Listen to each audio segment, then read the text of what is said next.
It was Saturday evening. The sun had just set, casting a twilight that made it hard to decide whether to turn on the headlights. Mark Evans didn't have to think twice. He was pulling into his garage on a quiet street in Shopsburg. Moments later, a slender, dark-haired man stepped out from a side door, carrying a duffel bag, briefcase, and laptop. Years of experience let him handle the items easily. Without calling out to his wife Lasono she wasn't home, he went into the house. In the living room, he set his briefcase and laptop on the couch, placing his garment bag at the stairs. He hung his coat in the closet near the front door, then removed his jacket and tie.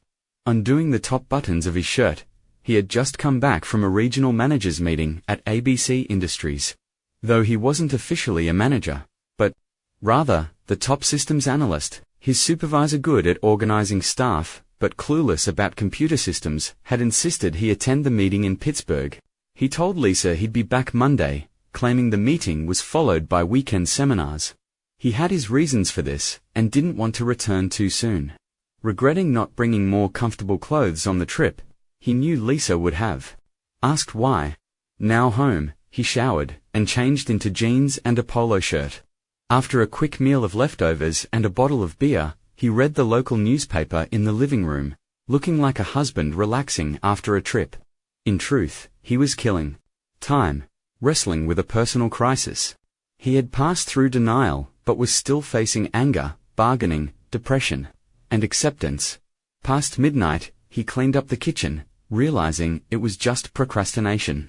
Unable to find another solution, he put on a light jacket and headed to the side door. Remembering something, he returned to the living room, sent an email from his laptop, then left the house.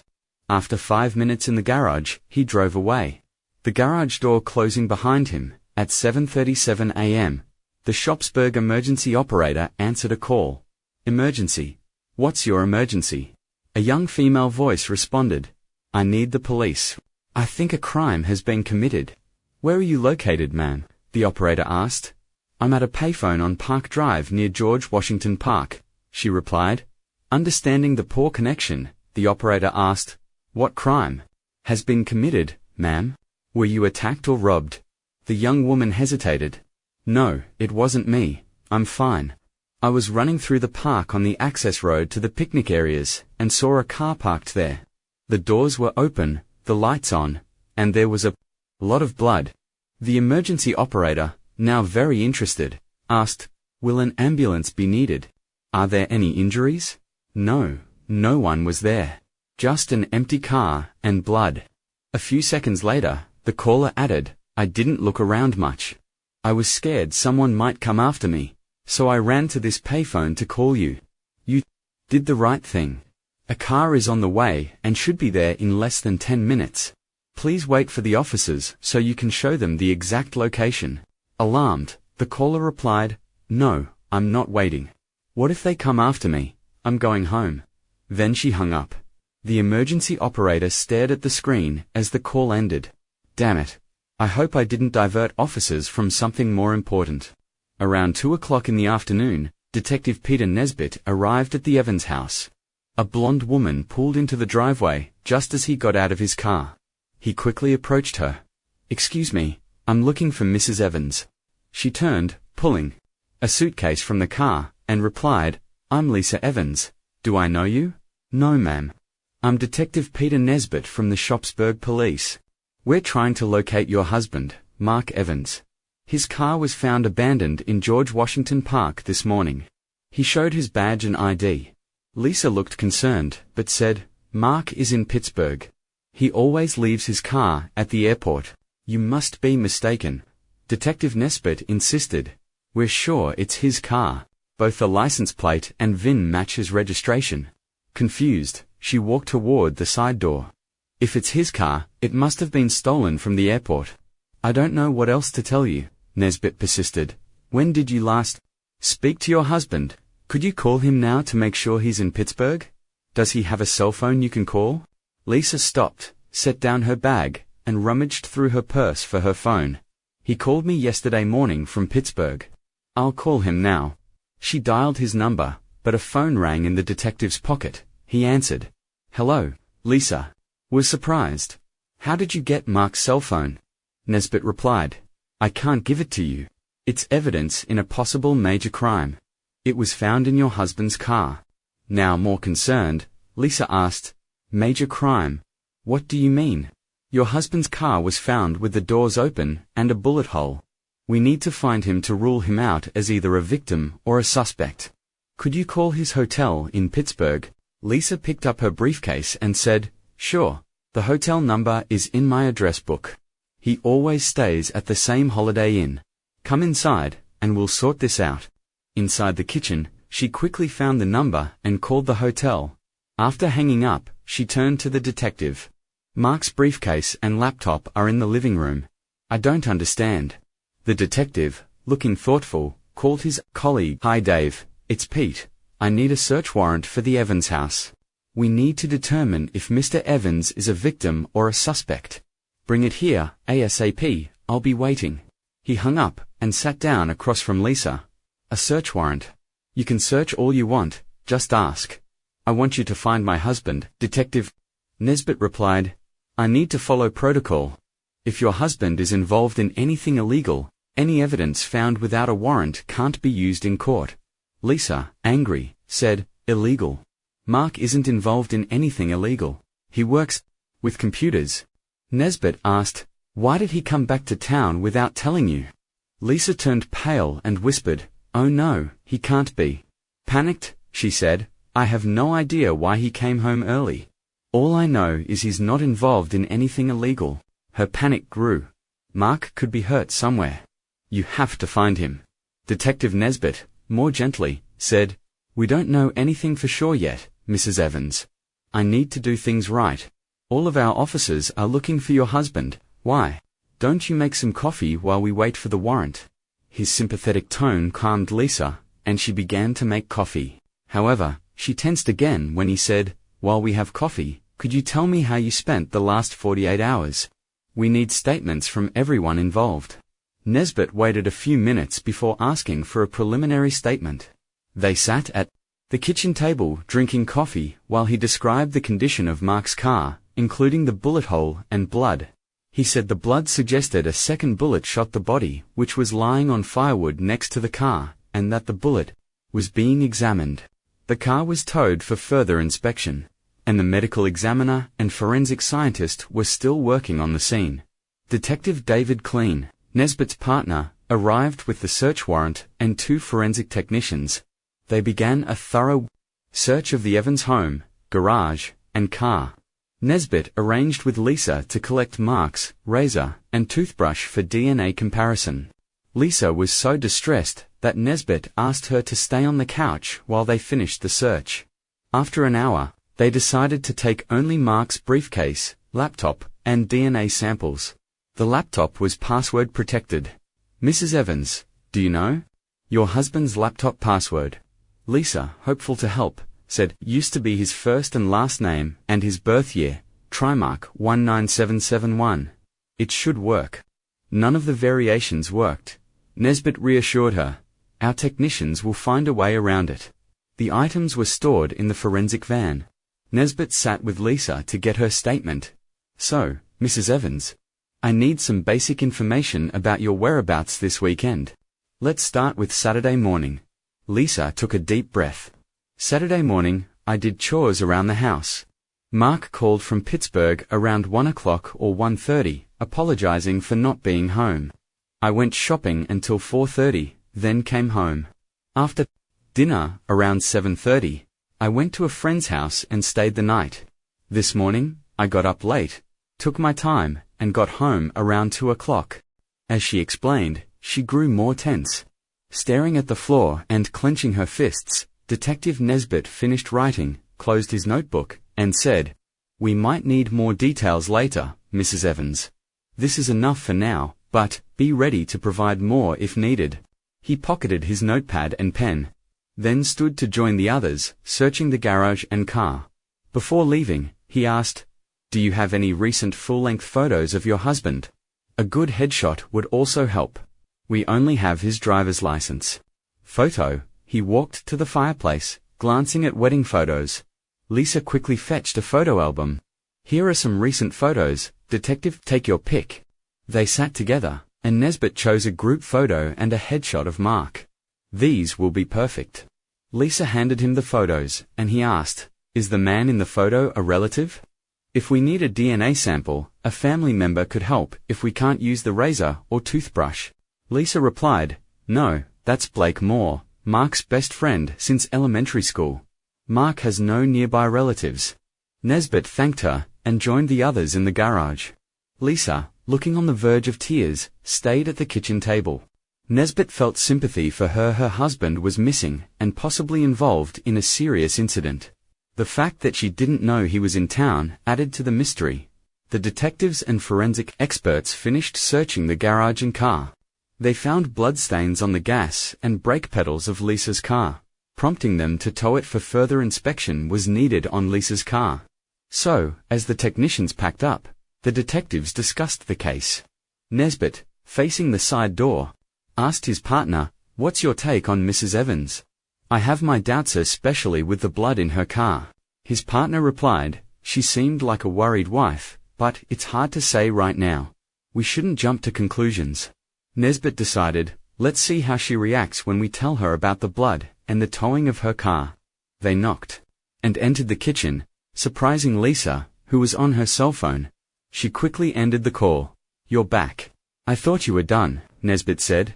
We found blood smears on the pedals of your car. We're towing it for a thorough inspection. I hope you don't mind. Lisa looked shocked. Blood in my car.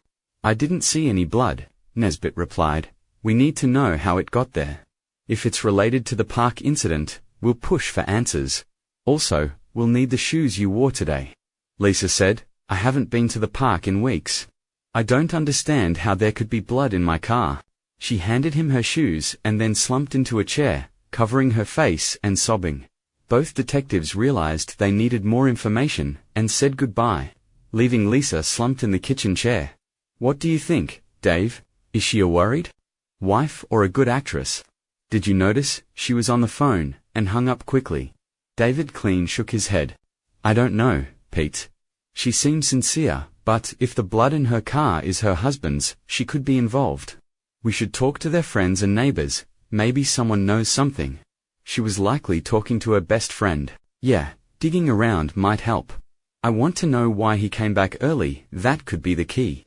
Detective Nesbitt bagged the shoes as evidence. Since they arrived separately, they drove back to the station alone, each trying to make sense of the clues. They spent the rest of their shift on reports.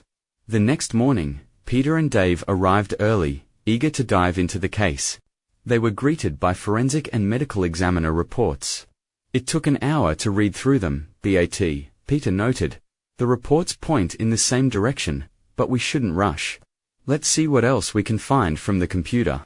Meanwhile, we should talk to his lawyer and colleagues. David agreed, and they visited Mark's lawyer, Robert Graham, who quickly gave them a few minutes. I can't discuss my client's legal situation. What do you need? Detective Nesbitt said, we need confirmation of these emails sent to you from Mark Evans's computer. We want to ensure they're not just drafts. He handed over 4 pages that the lawyer confirmed. These are originals. I can confirm receipt. The detectives thanked him and headed to their car, exchanging smiles on their way to ABC Industries. Peter said, as you mentioned, the spouse is usually involved, but we have more work to do at Mark's workplace. They were ushered into his supervisor's office. Detective Klein took the lead. We're investigating the discovery of Mark Evans's car in George Washington Park. You might have read about it. We have some questions. Mark assured them of his cooperation. Mark is a valuable employee. What do you need to know? First, is Mark supposed to stay in Pittsburgh until Friday night? He reportedly had seminars on Saturday and Sunday. We need to confirm his schedule. Mark's boss quickly responded. Mark didn't have any events scheduled for the weekend. I expected him back Friday night. Detective Klein noted this and continued. Have you noticed anything unusual about Mark lately? Anything on his mind? The boss thought for a moment, then replied. Mark seemed to have a lot on his mind. Recently, I asked if he was having any problems, but he said everything was fine. He's been brooding a lot. I assumed he was just working hard. The detectives thanked him and returned to their car, sensing they were making progress. By late morning, they were back at the office and received preliminary DNA results and a forensic report, which included a strange box with as more pieces of the puzzle in place. They reviewed their notes and information in an interrogation room. Confident they had a better understanding, they decided to visit Lisa Evans again. Arriving at the Evans house around 3 p.m., they didn't call ahead to catch her off guard. Lisa seemed startled when she saw them. "Detectives, have you found my husband? I call the sergeant every 2 hours, and he has nothing to report." Detective Nesbitt replied, "No, but we've made some progress. We'd like to ask you a few questions." Lisa, looking embarrassed, said, "Sure, come in. I'll do my best to help."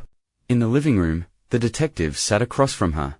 Detective Klein opened his notebook and asked, "Is there anything you want to tell us about your relationship with Blake Moore?" Lisa turned pale. "What? Blake is my husband's best friend. He's just my friend." Detective Nesbitt asked calmly, "Are you having an affair with Blake Moore?" Lisa, even paler, stammered, "Absolutely not. How can you ask me that?" The detective stood up sharply. Detective Klein added, "We need you to come to the station for a formal statement." Lisa panicked. "Am I under arrest? Why do I have to go to the station?" "You're not under arrest," Nesbitt assured her. "We just need an official statement. You can have a lawyer if you want." Lisa replied quickly, "I don't need a lawyer. I'll come to the station. I'll do whatever it takes to help find Mark." Lisa escorted the detectives to their car. Once at the station, they led her to a dim interrogation room designed to create a tense atmosphere. "We'll ask you to wait here while we gather our documents. Are you sure you don't want a lawyer?" Detective Nesbitt gave her another chance to decide. She refused, shaking her head, her blue eyes full of tears. The detective left the room. Making sure the cameras were rolling, Detective Klein told his commanding officer, "I want a good recording of everything said. I think we're going to solve this case." Peter Nesbitt approached with files. "Let's have a coffee first. Let her have a little time to reflect." The three men agreed and spent 20 minutes in the coffee shop discussing the case and planning the interrogation. Meanwhile, across town, a volunteer at Crime Stoppers answered a call. "Good morning, this is Crime Stoppers. We pay up to $1,000 for tips on solved crimes. This call is being recorded." After a few seconds of silence, an older man spoke. "Can I get money if I help the police?" "It depends on your tip and how it helps the police. Do you have any information about a crime?" There was another pause before the caller asked, "Do I get the money right away? What if the police trick me?" "The money isn't from the police, so they won't scam you. Tell me what you know, and I'll give you a code number. You can call back in a few days to see if your tip helped." The man sounded frustrated. "I need the money now. I need juice. If you need food, I can direct you to shelters." The volunteer offered. "Not food, juice, the kind that costs $5 a bottle." The volunteer smiled, but said, "If your tip is good, you could buy a lot of juice." "Okay, I'll wait. I saw someone throw a weapon into the river under the 3rd Street Bridge. It was Sunday morning. He had a rifle and 2 shovels." The volunteer asked, "Was this on the east side of the bridge? Did he throw them in the water?" "Yes, he just threw them off the dock. I can describe him. He was large, with blonde hair, and his car was dark blue. The license plate started with SS, but I forgot the rest." The volunteer took down the information and said, "I have everything we need. Your number is 127. Call back in a few days, and we'll let you know if it helped the police." The volunteer relayed the information to the police liaison officer. A diver was sent out within an hour and quickly found the items. The weapon was taken to the crime lab, where it matched a recent crime scene in George Washington Park. A report was sent to the detectives, and a technician retrieved the 2 shovels from the property clerk. As the detectives left the coffee shop, they were met by a clerk delivering the ballistics and Crime Stoppers reports. "Detectives, we have the weapon used in the George Washington Park shooting. The attached report might lead you to the perpetrator." The clerk handed over the reports. Klein and Nesbitt reviewed them, then pulled up vehicle records on a computer. Pete, let's split up. I'll question our guest in the interrogation room, and you can get a uniformed officer to bring in Mr. Moore for questioning. Sounds like a plan, Dave. Things are coming together nicely. Detective Klein gathered the reports and headed to the interrogation room where Lisa Evans was waiting. Meanwhile, his partner arranged for a uniformed officer to visit Blake Moore's house. Soon, they were on their way. In the interview room, Lisa sat calmly, showing no fear or sadness. Sorry to keep you waiting, Mrs. Evans. This room is monitored and recorded. Detective Klein said. She replied, I don't mind. I have nothing to hide.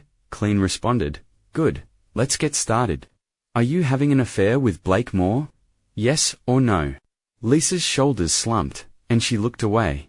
Yes, she whispered. Klein showed her papers from Mark's laptop. We have proof of your affair. Your husband knew he sent these to his attorney, planning a divorce on grounds of infidelity. This map shows your visits to Moore's house. Lisa looked shocked. How did Mark know? Klein held up a small device. He installed this tracker in your car, monitoring your location in real time. She stared at the device. Mark knew. For weeks, and he wanted a divorce. She began to cry. Klein continued. Mark documented your interactions with Moore. The last map was from Saturday night when he went missing. He emailed his lawyer saying he was going to confront you and feared he might get arrested, Lisa said. But Mark never showed up at Blake's. I spent the night there. Klein replied. Preliminary DNA results showed the blood in the park was Mark's. We found the weapon used. Linked to your lover. The question is, how long will you cover it up? Lisa insisted. Blake didn't do anything to Mark. We were together all night. Klein added. We also found your husband's blood in your car and on your shoes. My partner is picking up Mr. Moore now. Whoever tells us what happened and where to find Mark's body will get a better deal. Lisa was silent, visibly shaken. As Klein gathered the papers and waited for her response, Detective Klein handed Lisa the blood test reports.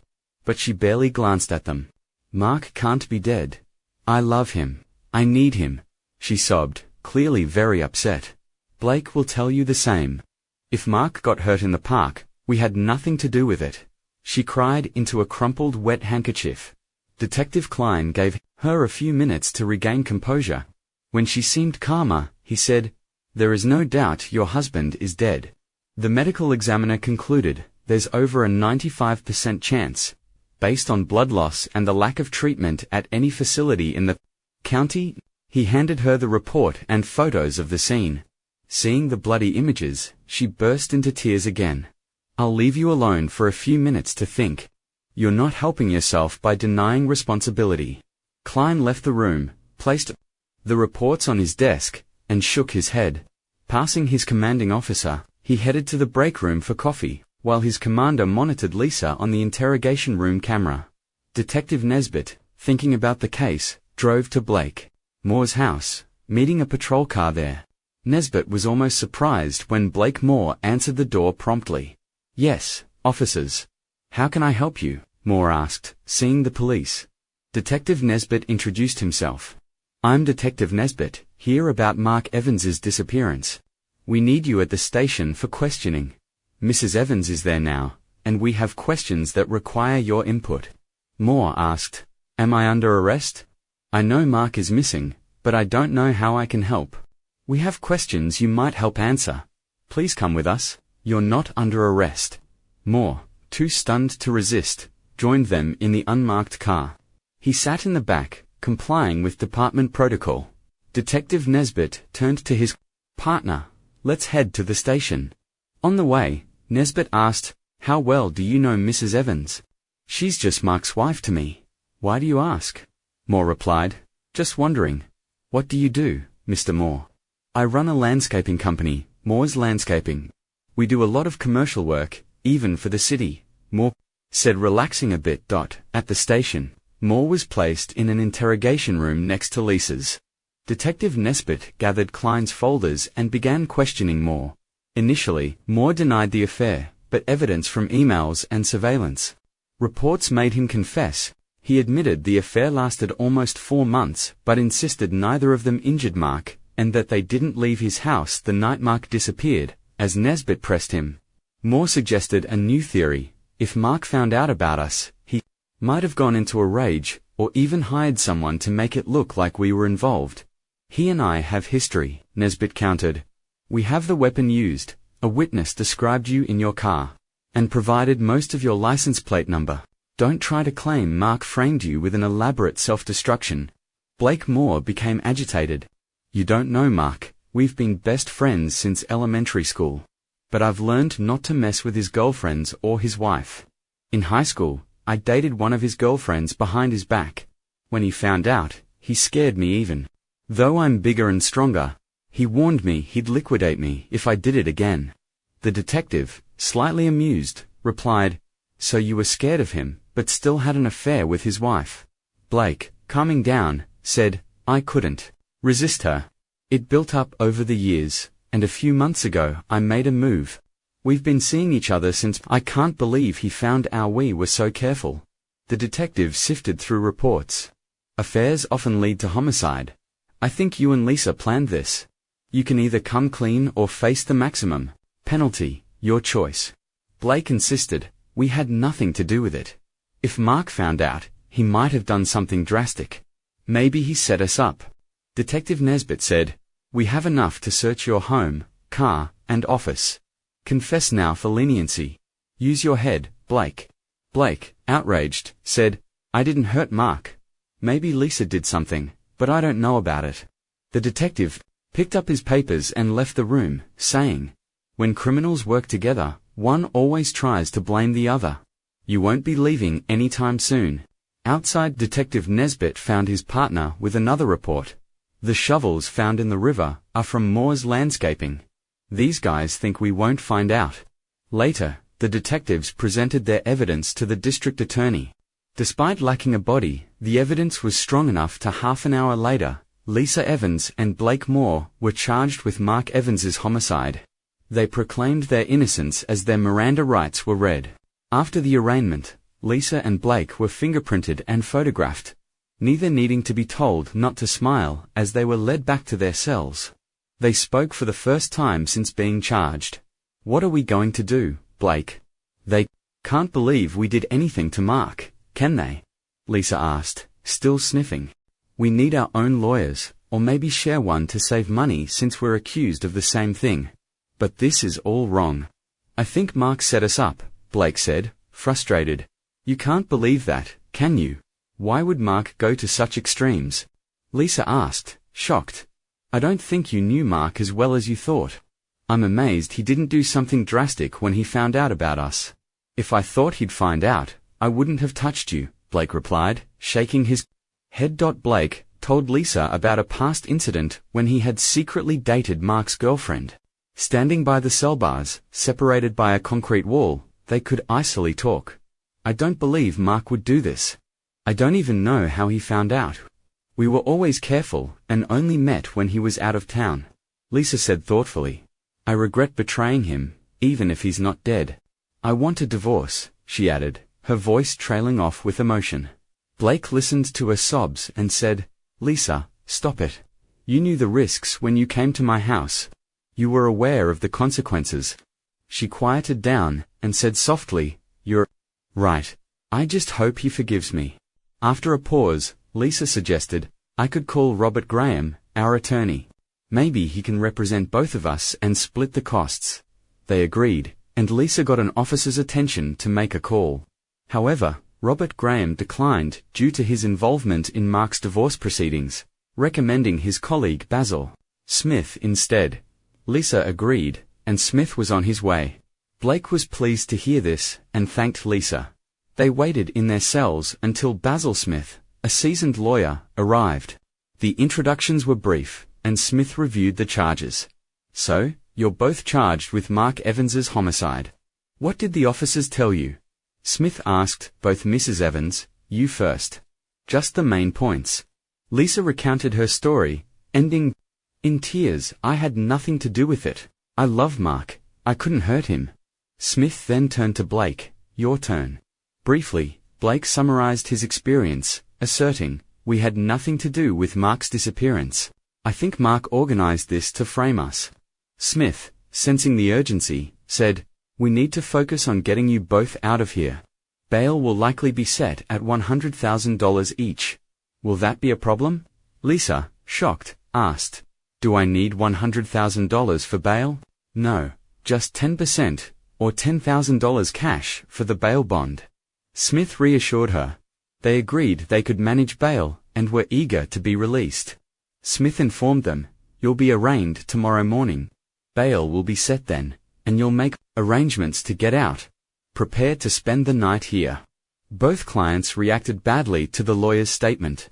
He explained he couldn't do more until charges were filed. Once they were out, he would talk to the district attorney to unseal the evidence and better understand their case. They were taken back to their cells, where neither slept well, given greasy takeout food, a single blanket, and loud cellmates.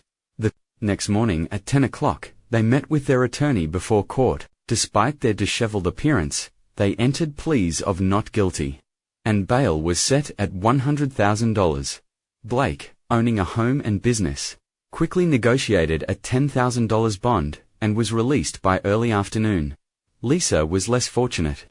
Without sole ownership of her home and finding her savings account empty, she had to call her parents for help. After much persuasion, they agreed to provide the $10,000. However, the delay meant she spent another night in jail, this time with 2 tipsy cellmates. The next day, after the financial matters were resolved, she was released, went home, showered, and ignored incoming calls. The next month passed quickly. Lisa learned that Mark had withdrawn the money from their account to protect his share before their divorce. She received the divorce papers without knowing what he did with the cash. Lisa and Blake met with Basil Smith several times. Smith received copies of the evidence and planned to meet with the district attorney to get the charges dismissed, arguing the difficulty of obtaining a conviction without a body or witness. He suggested hiring a private investigator to explore if Mark had orchestrated his own disappearance. Blake agreed, but Lisa believed Mark was a victim of a botched carjacking. Over the next few weeks, the investigator found nothing. He tried to find the tipster who reported the discarded rifle and shovels, but no one recognized the voice from the call. The tipster never followed up, adding to the mystery. Meanwhile, tensions between Lisa and Blake grew after his release. Blake suggested they continue their affair, but Lisa refused, blaming him for her situation. "I want nothing to do with you except our court case," she said, often crying. Blake's response was cold. "Suit yourself, Lisa, you're not the only woman in town." They only spoke in the company of their lawyer, keeping their distance otherwise. Their affair had turned icy cold. A month after their release, Basil Smith arranged a meeting with District Attorney Jeff Bagden. Lisa and Blake hoped the charges would be dropped as they had been bombarded with questions about their relationship. They screened calls using caller ID and answering machines, eager to clear their names and move on. Jeff Bagden, surprisingly young and stylish, began, "I just received final reports from the medical examiner and police. Based on the evidence, I'm offering a reduced sentence of 8 to 12 years for a guilty plea to second-degree homicide." Lisa and Blake were shocked, loudly proclaiming their innocence. Their attorney tried to calm them. "How does Bagden justify this offer?" they asked. Bagden explained, "We have new evidence. DNA from blood on your car's license plate and trunk gasket matches Mark Evans. Additionally, black polyethylene found under Mark's car matches material from your landscaping business." Lisa angrily accused Blake, "What have you done?" Blake exploded, "You know I had nothing to do with it. You were with me when it happened." Basil Smith intervened, calming them both. He addressed Bagden, "Excuse my clients. We hoped the charges would be dropped, and your statement caught them off guard." Bagden, amused, replied, "I understand, but we have enough evidence to go to trial. The medical examiner's report confirms the victim lost too much blood to survive. The crime scene suggests the body was dragged and loaded into a car. The prosecution is confident." Bagden handed over the reports and left. Lisa and Blake hurriedly talked to Smith, who told them to be quiet. I know you're shocked. Don't fight each other. We need to figure out a defense. Do you want to reject the plea deal? Both refused, convinced they wouldn't be convicted. Smith agreed to prepare for trial. After they left, Smith reviewed the reports, questioning whether his clients were truthful. Despite his doubts, he was committed to defending them. Months later, the trial began. Judge Robert Cox took his seat at 10 a.m. on Monday. Basil Smith sat between Lisa and Blake to manage their tension. He had considered suggesting separate lawyers, but they couldn't afford it. Blake's business was struggling, and Lisa had quit her job due to the stress of the trial and difficulties with her missing husband's friends. District Attorney Jeff Bagden began his opening statement. Members of the jury, we do not have Mark Evans's body, but we intend to prove he is dead and that the defendants are guilty of his homicide. He revealed that the defendants had an affair, which Mark Evans discovered, leading him to file for divorce. Although it was unclear how or when Mark found out, traces on his computer showed he knew when and where they met. Emails documented his tracking efforts, financial preparations for divorce, and his intention to confront them. We cannot pinpoint when they met, but we know the results. Evidence suggests they met at Mr. Moore's residence, where Mr. Evans was incapacitated, placed in the passenger seat, and driven to George Washington Park. There, he was shot in the upper chest while likely unconscious. He was dragged from the car, thrown to the ground, and shot again, this time striking his carotid artery.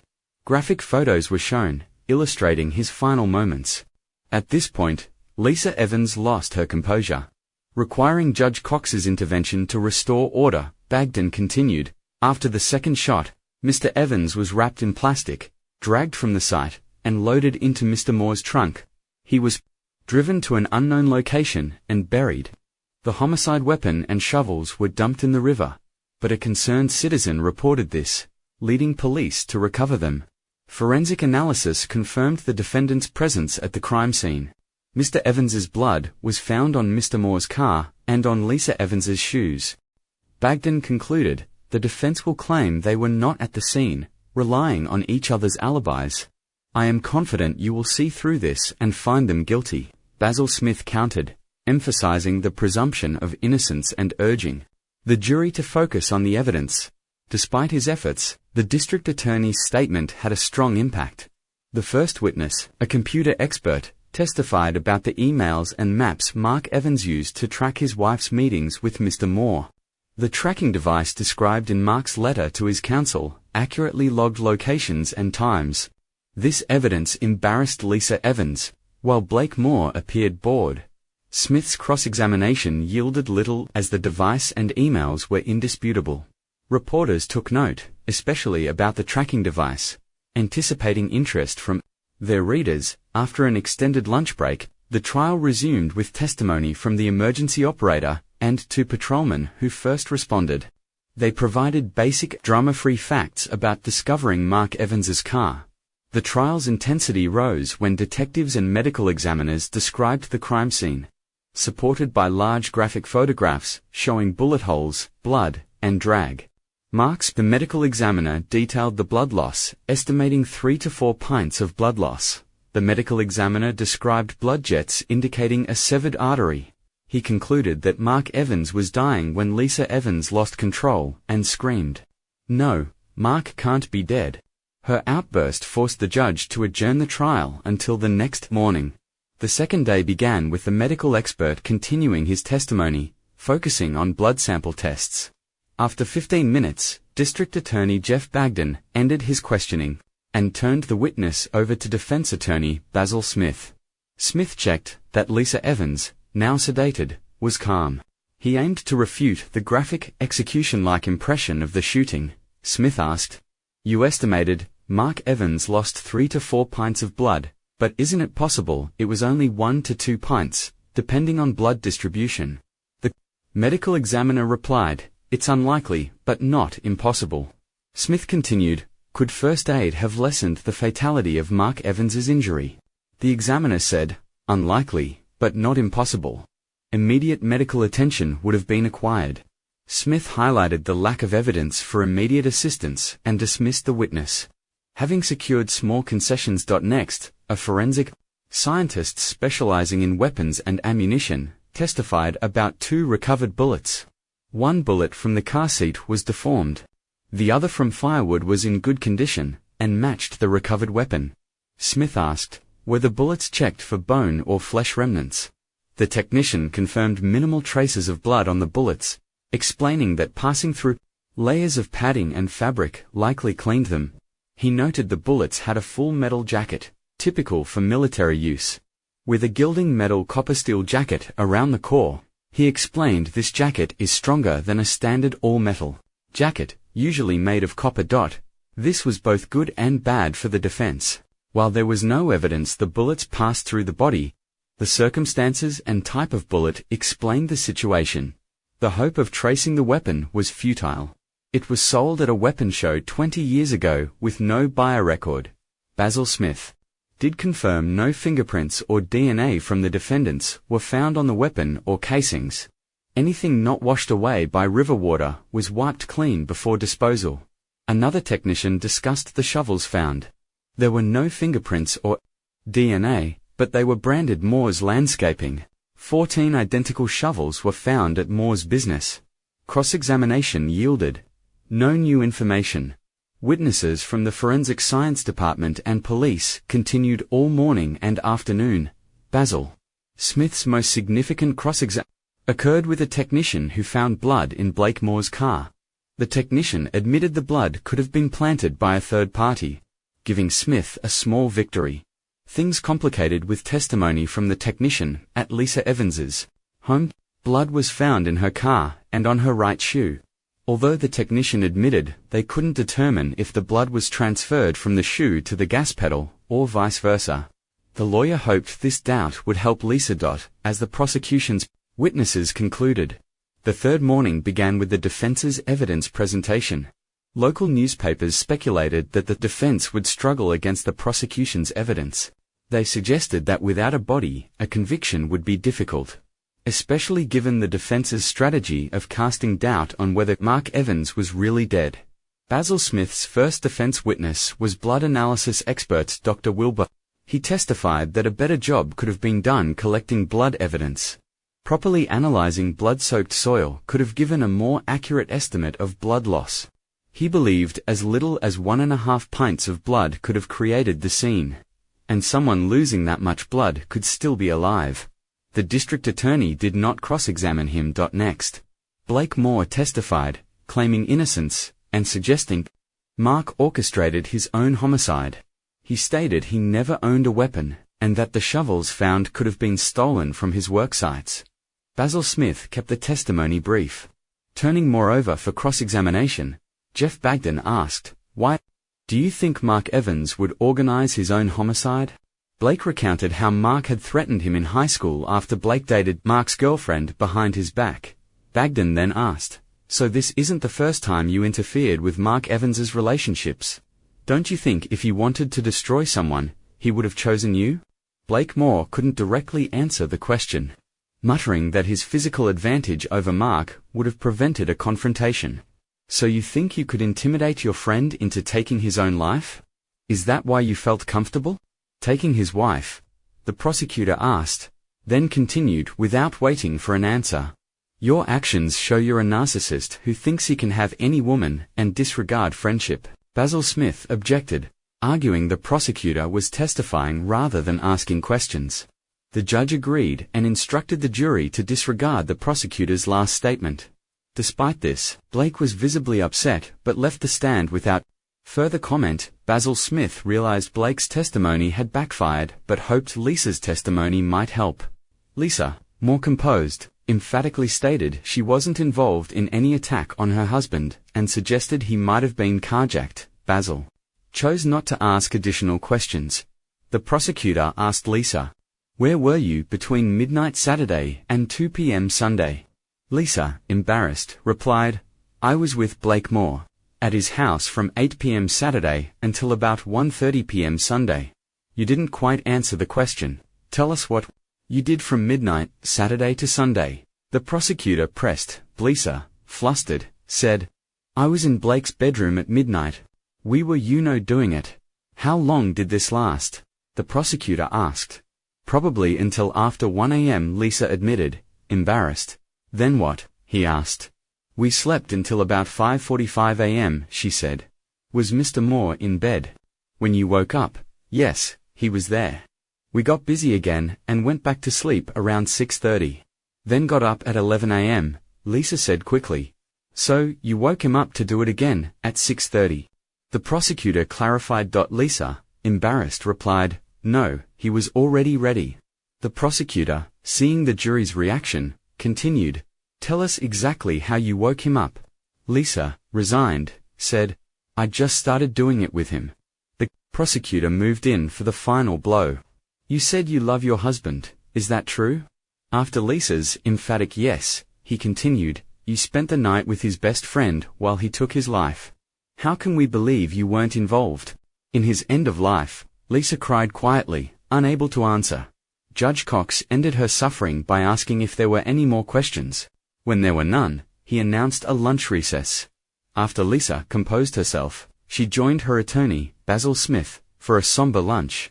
The experienced attorney warned them the case could go either way. Privately, he was pessimistic, since both clients had faltered on the witness stand. The afternoon session ended quickly as Smith announced there were no more defense witnesses. Both attorneys prepared their closing statements.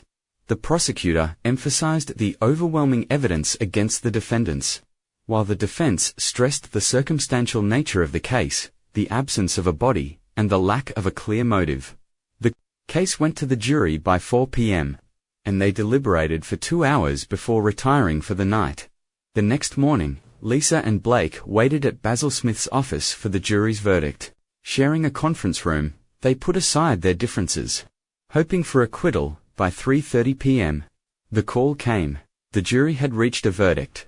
Lisa's parents, who had come to town for the trial, were present at the courthouse. The verdict was announced quickly, guilty of second-degree homicide. Lisa burst into tears, and Blake pounded his fist in frustration. They were handcuffed and taken into custody, with Lisa having a brief moment to speak to her parents, proclaiming her innocence. The week between conviction and sentencing passed slowly. Lisa's parents visited daily, while Blake received one visit from a cousin. At sentencing, both received 15 years to life. Basil Smith promised to review the court records for a possible appeal. Within 3 days, they were transferred to state prison. Lisa's prison had a good reputation, but Blake's had a history of riots. With the trial over, media coverage ceased, and Lisa Evans and Blake Moore faded from public attention. A couple of months later, Basil Smith and Jeff Bagden met for a drink. Reflecting on the case, Smith expressed surprise at the convictions. Believing the defendants' consistent stories suggested innocence, Bagden replied, the jury didn't believe them. I try not to take these cases personally unless they involve particularly heinous crimes or children. This case wasn't the worst, but it didn't generate much sympathy for the defendants. A year later, a news item reported a major disturbance at Blake Moore's prison. Blake had been stabbed during the riot and transferred to the hospital. With a collapsed lung, he was in serious condition but expected to survive. 18 months after Lisa Evans and Blake Moore were convicted of Mark Evans's homicide, Basil Smith rarely thought about the case. He had spent the first year reviewing transcripts but found no legal grounds for appeal. One quiet Wednesday morning at the New York office of the Innocence Project, the receptionist received a FedEx package. Inside were a DVD, a sealed biohazard bag, and a multi-page letter. Intrigued, she called Tony Kelly, a young lawyer, to look at it. Tony, dressed casually, took the package to his office. He had been with the Innocence Project for a year, doing legal research. He enjoyed helping those wrongfully convicted. Sitting at his desk, he read the letter. The letter, addressed to the Innocence Project, began, regarding the convictions of Lisa Evans and Blake Moore, I don't know where to begin, so I'll start at the beginning. My name is not important, but the information I have could change the lives of the 2 convicted and 5 others, including me. About 15 months ago, a man responded to my ad for a computer-literate person. He knew as much, if not more, about business networks than I did. I hired him immediately. This man, whom I'll call Mark, was quiet but exceptionally skilled. Within 2 months, my business grew by 50% due to his efforts and long hours. When Mark started working for me, he had just arrived in town and hadn't rented a place yet. My business was new, so I rented him our basement room for extra income. I wanted to reinvest profits into the business to support me and my young son. Though it was a risk, something about Mark convinced me he was no threat. We quickly settled into a routine. For the first 3 months, he lived in the basement but ate with us and commuted together. He often worked extra hours without pay, preferring productivity over TV or sleep. Over time, our relationship evolved from employer-employee to friends, and eventually into a loving family. My son now calls him Dad.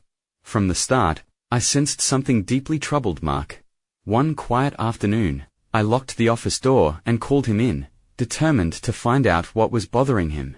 He eventually confessed he was running from a failed marriage. His wife had betrayed him with a good friend, and he nearly committed homicide and self-destruction because of it.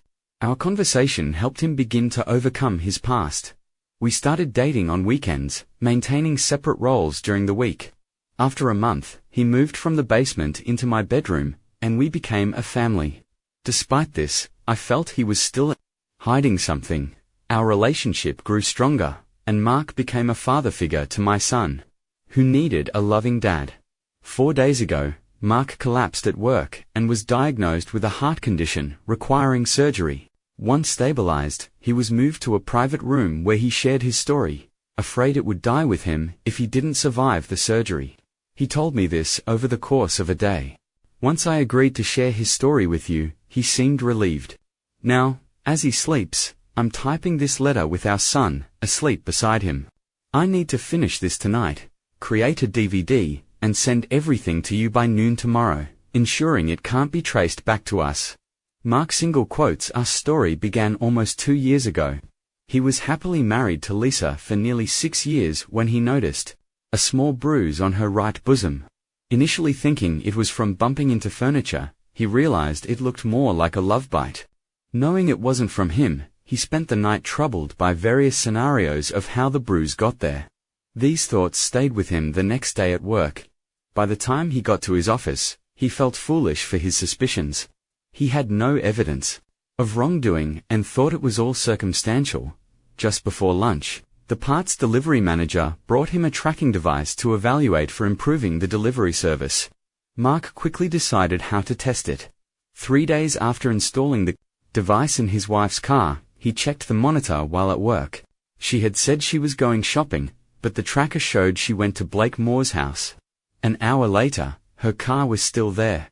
Suspicious, he called her. When she said she was shopping, he knew something was wrong. That evening, he listened to her false story about shopping, feeling sick but deciding not to jump to conclusions.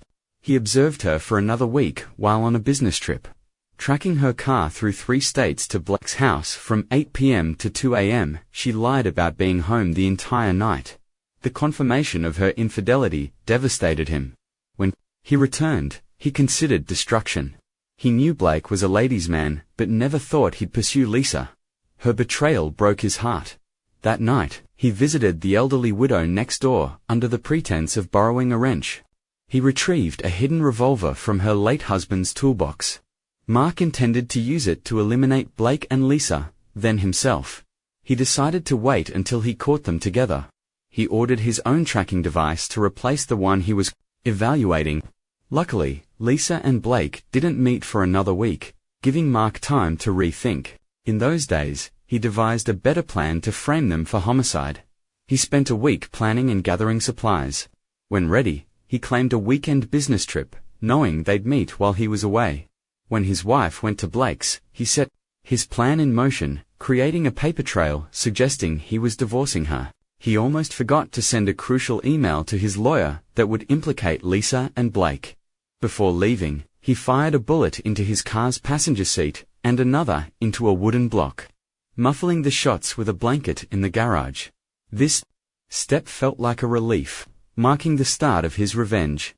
You should look for archived newspaper articles online.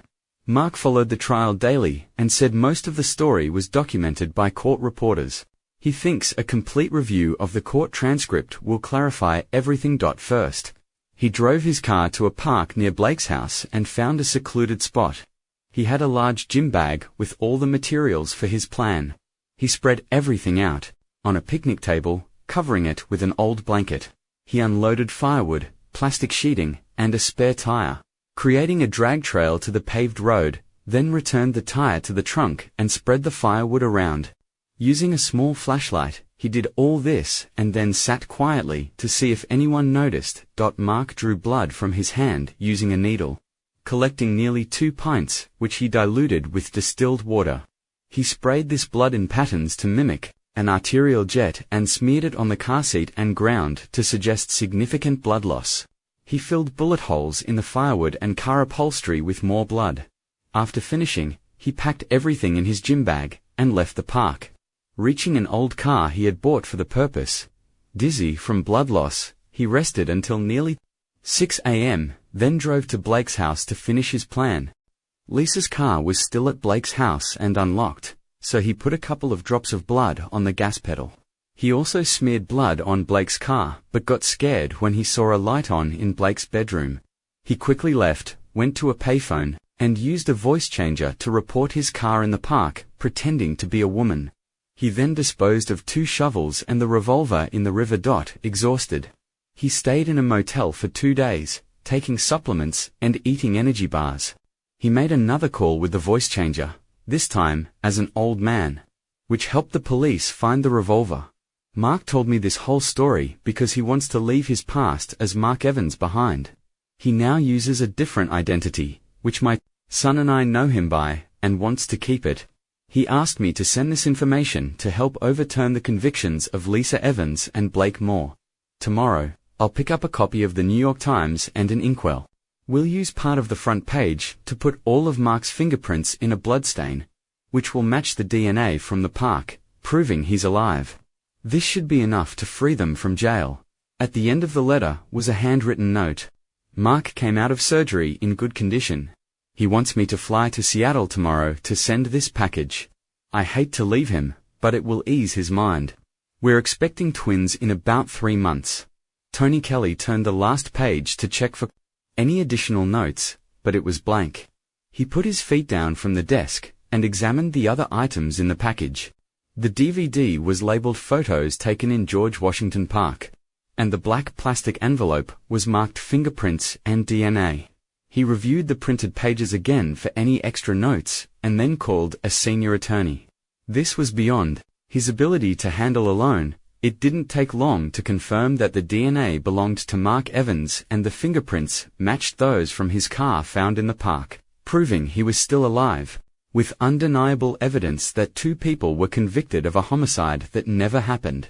The state attorney general and governor expedited their release. A week later, they returned to the courtroom with Basil Smith, Lisa's parents, and even District Attorney Jeff Bagden, with some state representatives present. The state attorney general apologized for the wrongful conviction. He blamed Mark Evans for misleading the justice system and announced efforts to find him and hold him accountable for the financial costs incurred. When asked where they would start looking for Mark, he could only shake his head. Blake Moore seemed changed, no longer arrogant, but more inclined to compromise. He apologized to Lisa for the events leading to their imprisonment. Lisa appeared indifferent, longing only to leave with her parents. Both Basil Smith and the district attorney apologized, acknowledging they had been misled by Mark Evans. They vowed to be more diligent in future cases. Although the state found no liability, Lisa and Blake received $50,000 each in compensation. Blake, whose business went bankrupt and whose house was sold for legal fees, left town. He commented to Lisa that Mark had severely wronged them, and the check was a mere fraction of what he lost. Lisa, visibly worn from her ordeal, simply said, "They deserved it," and left without saying goodbye. 2 weeks after the Table News reported their release, a large envelope arrived at Basil Smith's office. Inside was a note for the attorney and a sealed envelope for Lisa. Basil delivered the letter to Lisa at her apartment. After a brief conversation, he left her with the envelope, which she opened with apprehension, recognizing Mark's handwriting. She read the letter. Lisa, I apologize for the time you spent in jail. Your betrayal with Blake drove me nearly insane. My new life and happiness have shown me that freeing you both was necessary for my own freedom. I know authorities will search for me, but I am confident in my new life with my new family. Good luck, and goodbye, Emma. The letter slipped from her hand, shattering any remaining hope of reconciliation with Mark.